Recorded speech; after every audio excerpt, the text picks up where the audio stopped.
Telkon taldea beti ere filiale izan gabe referente izan behar du, egutegi oso ona dakazue, txirrindulari onak, eta inkluso txirrindulari batzuk filialetara jun ordez ona datoste, erreferentzia izan nahian. Iaz Pablolarekin urte oso ona izan zen duten, eta urten bideo honetik, baina txirrindulari ezberdinekin ongo zarete. Nola hasi da urtea? Bueno, hasi gara ondo urtia. Hasi gara ondo, ikusiko dugu gaur, jende ona daukagu gorla ibiltzeko, eta, bueno, zeitzen dugu. Orain arte nola jundira lasterketa? Bueno, esain ondo, atxo, beste gunean ereñon, erori bat pizka larri, atxo ere bai erori bat pizka gogorra, eta, gure aldia ondo juten bada, eta lagatzen badigu pizkat. Helburu planteatu dituzu aurten? Zelburua, betiko bezala, hor aurrian ibili, eta, irabazten baegu lasterketa gehiegi. Zeintzuk izan behar dira urtean zehar taldearen erreferentziak? Urtean referentzia daukagu Aron, ondo dagoela, eta ni uste dut saltuan nahi badu ematia, hor aurrian egon behar da. Aron, Mark, Koiar, ere bai, horrek egin behar dira hor aurrian.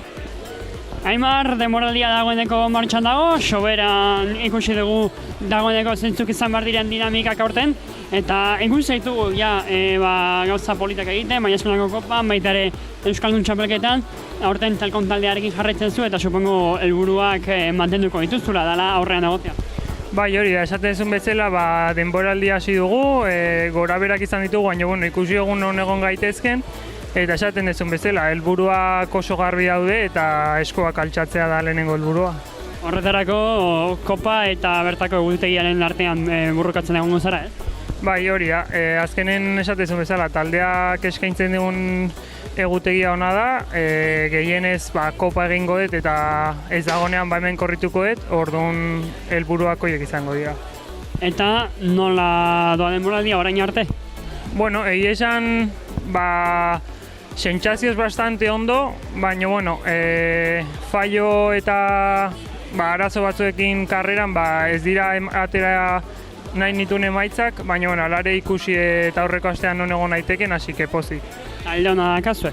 Bai, bloke bezala uste indartsenetakoak gehala, eta horrela funtzionatu behar dugu blokean junda eta gero saiatuz gure karta jokatzen.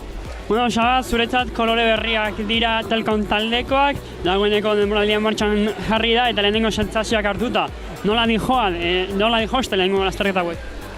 Pixkat erritmoa hartzen, hemen Euskal Herritik kanpo konpetitzen etzako nahiko berria da, eta taldeaki noituratzen. Zaten ezun bezala, taldeak bi aukera horiek ematen dizkiztu Euskal Herrian lehiatzea eta kanpora ere probatzen hastea. Bai, hori da. Azkenen orain arte aurreko bi urteetan bakarrik Euskal Herriko kalendarioa indet. Nahiko txuko moldatu nintzen lehen urten eta Telkomekin aukera berri dakat Espainitikan kalendari egiteko. Eta zen muzdoa? Erritmoa desberdina eta denboraldiko lehenengo lasterketak beti pixka zailak egiten zaizkit. Ez nezelako puntu horrean iristen, baina nahiko txukun egia esan. Eta zu, personalmente, zelburu plantatu dituzu aurten? Beste aurrera pauso bat ematea, lehen urtean uste eta aurrera pauso politia manula, aurten beste pauso bat eman ezkedo ea taldea laguntzen aldiogun lasterketen borrokan egoteko.